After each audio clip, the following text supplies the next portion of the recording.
So first we start our journey, our Advent journey, by lighting the candles. We're going to see if I can light 3 candles with one match. So we started our journey with hope and faith. And then last week we continued with peace. And this week, if you hadn't caught it, is for love.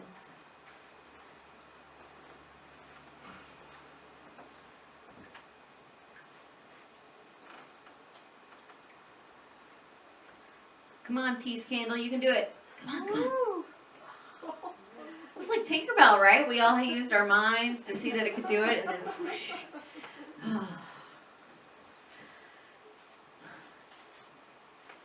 So I got to start with that. This time at Christmas can be a little hard for sometimes because we're thinking about maybe somebody who we wish was still here with us. This week marked the anniversary of my father's passing, so I'm there. Yeah. My dad made these earrings though, so, you know. And, you know, when we think about love, we think about family, and that's part of what Christmas is about, and we do all of these things, and we miss people. And so I came across this great quote by a blogger named Jamie Anderson, and she said, "Grief, I've learned, is really love. It's all the love you want to give but cannot give. The more you love someone, the more you grieve. All that unspent love gathers up in the corners of your eyes and in that part of your chest that gets empty and hollow. The happiness of love turns to sadness when unspent. Grief is just love with no place to go." Yeah. And I really liked that because I was like, okay, well, yeah, that's exactly it. Because you want to share, "Hey, Dad, guess what I did?" And you're like, "Oh, dang." And so we feel some of that, especially at Christmas time, because we do all these things. We have all these traditions that involve people we cared about and we still care about. And so I bring it up because it's good to remember that it's okay. It's okay to feel sad and happy at this time, at Christmas time. Because if we're missing someone or someone's, that means that we had the opportunity to love. And that's pretty great. And we continue to have more opportunities to love. Thomas Merton, I didn't know that he was quoted in the Daily Word today. That's funny. Anyway, he said, "Our job is to love others without stopping to inquire whether or not they are worthy. That is not our business, and in fact, is nobody's business. What we are asked to do is to love, and this love itself will render both ourselves and our neighbors worthy, if anything can. Our job is just to love." That's what we do. And that's what Christmas is about to me. It's not about getting presents or doing certain things. It's about time with people I care about. It's about remembering about love. It's about family. It's about joy in a deep heart connection way. But this week is also the Advent, journey. So Advent means the journey to Christmas, right? And so this week is love, and that's usually the candle that gets for Mary. She gets a candle all to herself, or a week. Now, in Unity, we teach, we don't take the Bible literally, like, first of all, it's translated. So there's your first mistake of taking word by word literally. Because somebody had to decide what words to put there. But we like to look at context and scholarship, and we learn about history, and as time goes on, we learn more things that we didn't know before, and our knowledge gets deeper and more interesting. And so we look at Jesus as a way shower, like a big brother, not as in the great exception, but the great example. Meaning that he may have done some really amazing things, but that doesn't mean that you can't either. He said that, right?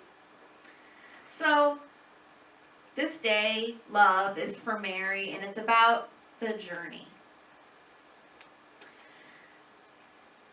Now, according to Marcus Borg, who is a well-renowned Bible scholar, he says, his commentary is that the first 2 chapters of Matthew, which are the part where it tells the story about Jesus and Mary actually tells the story of Mary and Joseph and their journey and the birth of Jesus and all that. He says there's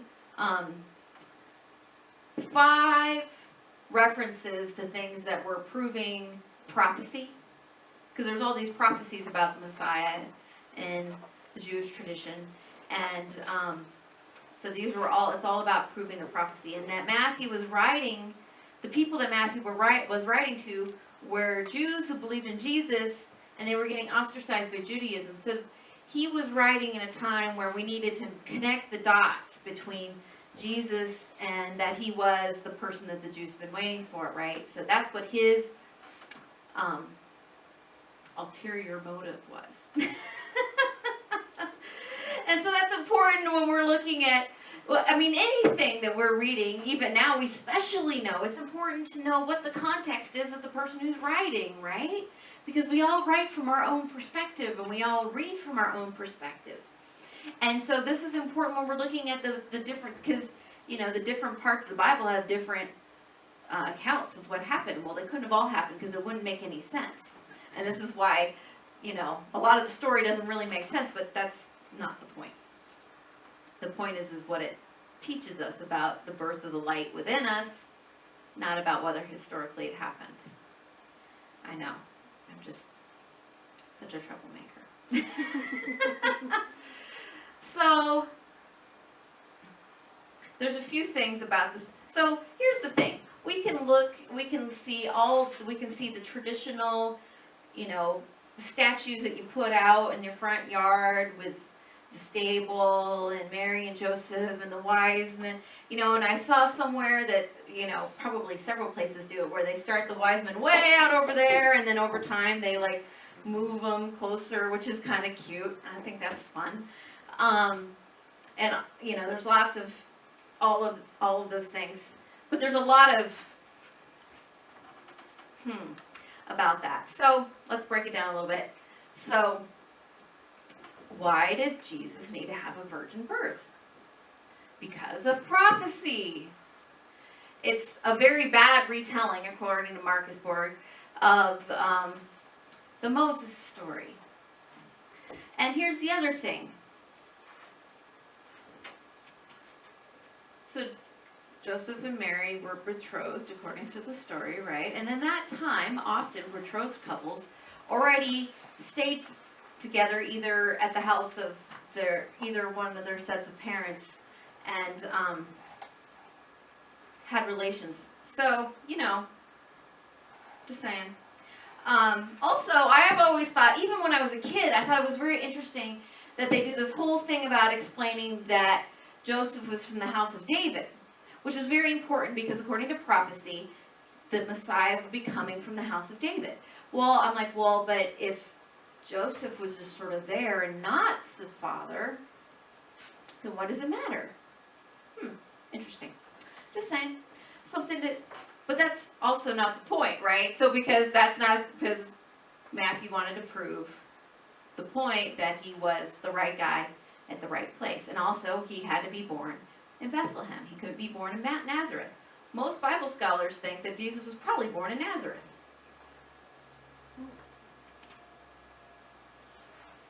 But that wouldn't fulfill the prophecy. So, and here's the other part that's really interesting about all of that, is the whole thing about the stable. Now, we've been reading the story with first of all, from tradition, but also from our perspective now. If you read the story from this perspective of someone who lived in the first century in that part of the world, you would be like, what's a stable? Because they didn't have things like that. What you did is that at nighttime, you brought your animals into your house, and they slept in the same room as your family because it's warmer that way, and they're safer that way. And so if you lived in that part of the world at the time that Jesus was born, in that time period, and even now some families do this, you would be living in the same room as your animals at night. You have a trough in the floor where their food goes, their hay, like that's, and just a normal. And then in your house, you would have another room that would be like your guest room. It wouldn't be where your animals would sleep. And so people who know a heck of a lot more about Bible scholarship than me say that the word in the original used for, because you hear there's no room at the inn, the word that is used is not inn, it's guest. It's like that guest room. There wasn't room in the guest room, because like the word they used for the Good Samaritan, he took them and he put them in the inn. It's not that word. It's the word for like guest room. There was no room in the guest room. Well, if everyone was coming to town because they had to be counted, right, your guest room might be full with all your relations. And so Jesus would have been born in the regular room where the regular family lived with the animals and just your regular family. And at that time, if you came and if you were Joseph and you had this long lineage in the house of David, if you showed up at some distant relative's house and said, "This is who I am," they would let you in, even if they didn't know you, because that was tradition. So, all of that to say, and people who were hearing the story at the beginning would have understood that Jesus wasn't born off in some stable by himself with the smelly animals. Well, he was still born with the smelly animals, but but he was born in the midst of the family with all of the animals around, because that's where you were, right? It's a whole different story. Not back in the back with the animals. The only place there was room was right here in the middle of the family, instead of in the guest room. It's like saying Jesus was born in the living room instead of except for they only had one room, right? So anyway, all of that I just think it's interesting, and it's something, and there's obviously lots more you could go into about that. If you're interested in it, go for it. Not trying to smash any dearly held beliefs. Well, maybe a little bit. But what is the point of all of that? What if one of the best things about the Christmas story is not that Jesus' start was so different than the rest of us, but that it was actually so much the same?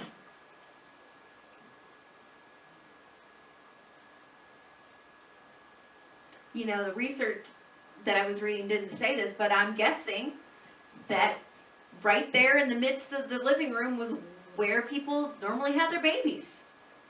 It's just like everybody else.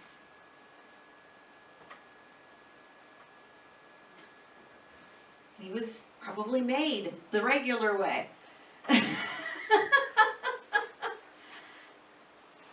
And does that make Mary and Joseph's love any less extraordinary?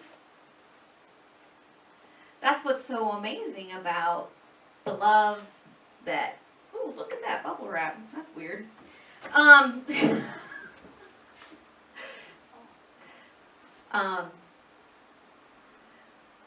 The love of a parent or an aunt for their child is extraordinary in every instance.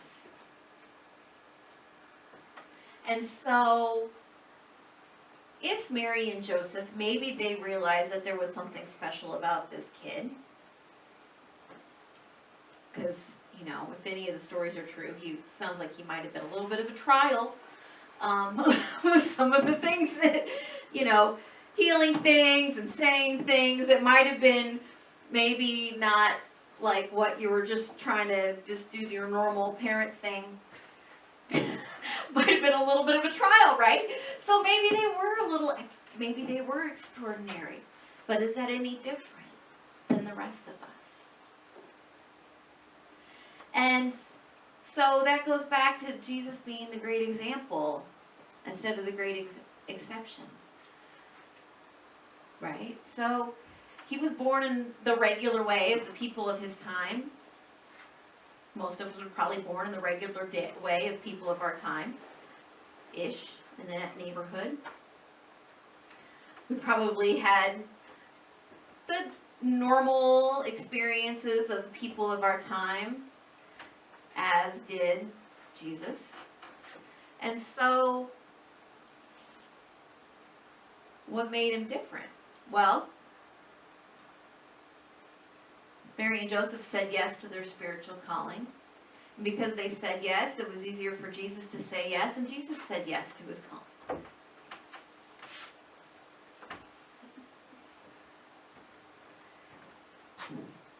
And that's what we're here to do, right? That's the real journey for Christmas, is for us to remember who we are, is to remember the birth of Jesus, the symbol for the birth of rebirth of the Christ presence within each of us. We all have it because we are all in the same human family, right? We all have it. So that's what the story of Christmas is about, is to bring forth more of that love, to remember that example, to remember that story, and to say yes to the spiritual calling. That's all we're really here to do, is continuing to say yes to our spiritual calling. It can look different for each of us, as Thomas Merton says, right? We're just here to love and not inquire whether we're worthy. That's one of the things that Jesus did in his lifetime, right? He just loved. It reminds me of,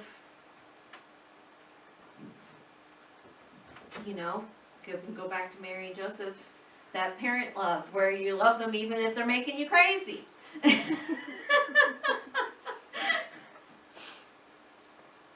And so, I'll close with this other quote that I found from Rupi Kaur. And it sort of comes back to that practice of love. To hate is an easy, lazy thing. But to love takes strength everyone has, but not all are willing to